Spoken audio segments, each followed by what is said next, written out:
Threads of fate. Sophia Carson sat hunched over her small kitchen table, her fingers stiff and sore from hours of working on designs that never seemed to come together. The hum of her sewing machine was a constant companion in the dim light of her cramped apartment, where fabric swatches and discarded ideas filled the floor. The faint glow of the streetlights outside barely illuminated the room as she pushed herself to finish yet another design for the boutique that barely paid her bills. Her phone buzzed with a new message. She glanced at it, not expecting anything important, just another reminder of how far she still had to go to make her dreams a reality. But this time, it was different.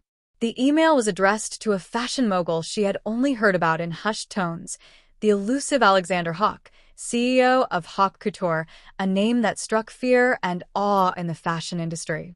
It was a mistake. She had meant to send the email to her best friend, venting about how hopeless she felt.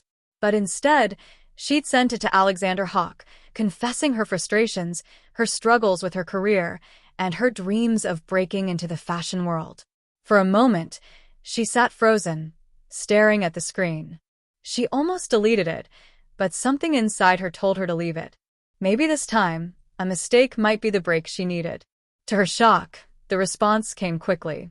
Alexander's message wasn't the dismissive or judgmental reply she had feared. Instead, he offered her a challenge, a chance to showcase her skills at one of his exclusive events. But there was a catch. She had to design something with materials most people overlooked, something that would truly test her creativity and skill. If she succeeded, she would have a shot at gaining access to his mentorship program. If she failed, it would be a one-time opportunity wasted. Sophia had no idea what to make of the offer. But she knew one thing: she had to take it. This was a chance to show her worth, to prove that she wasn't just another struggling designer.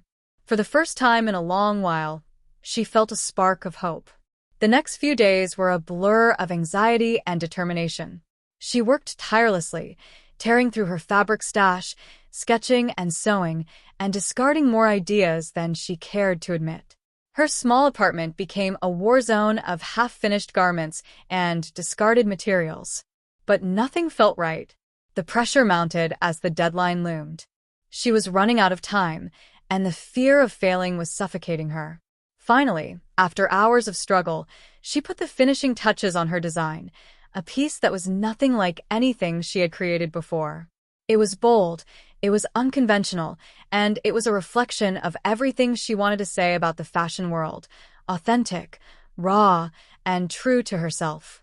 The night before the event, she stared at the design in the mirror. It felt like a turning point. Whether she succeeded or failed, this was her moment to take control of her destiny. When the event day arrived, Sophia stood backstage, heart racing as she waited for her turn. Alexander was there, watching from the sidelines, his presence imposing yet oddly reassuring. She had no idea what he saw in her, but there was no turning back now. The models walked down the runway, each piece more extravagant than the last, but Sophia's design was something different. It wasn't about glamour or flash. It was about substance, something that spoke to the heart of the fashion world. As the crowd buzzed, Alexander's gaze never left Sophia. She could feel his eyes on her, evaluating her work with the kind of intensity only someone like him could have. When it was over, he didn't approach her immediately. Instead, he waited, watching her from a distance, until finally, he sent her a simple message: "You have something special. Let's talk." It wasn't the fame or the accolades that got to her. It was the recognition. For the first time, someone important saw her for what she was: not just a designer, but a person with a vision, a voice in an industry that was so often indifferent to those at the bottom. As their professional relationship grew, Sophia found herself uncovering things she hadn't anticipated.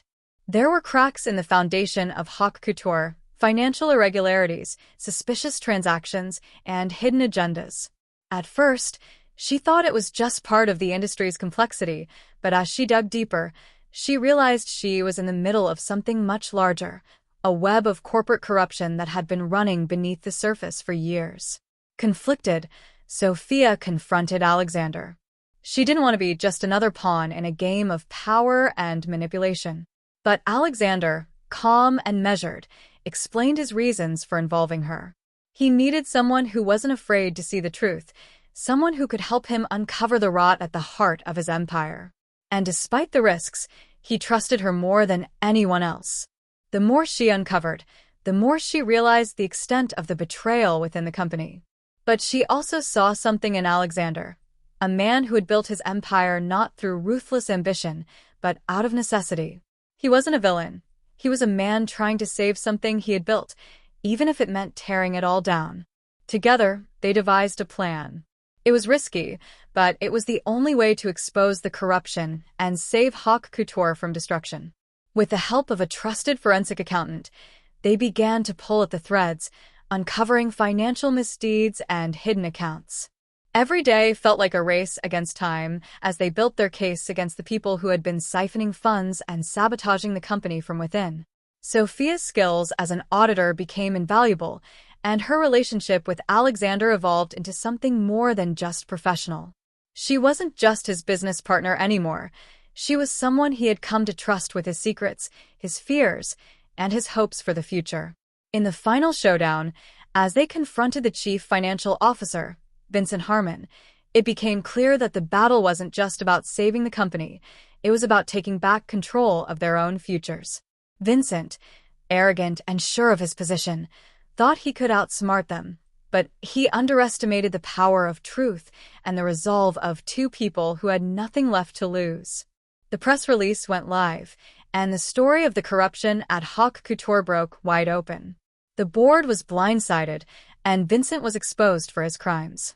The company was saved, and Sophia, no longer just the struggling designer, was offered a permanent position as head of internal audit, with full autonomy to reshape the company's future. For the first time in years, Sophia wasn't running behind the world. She was building it. And with Alexander by her side, they were ready to face whatever came next, not as mentor and mentee, but as equals, partners in both business and life. Sophia looked out the window, watching the city below, and for once, she didn't feel lost. She felt like she was exactly where she was meant to be. And as Noah's laughter filled the room, she knew her journey was just beginning.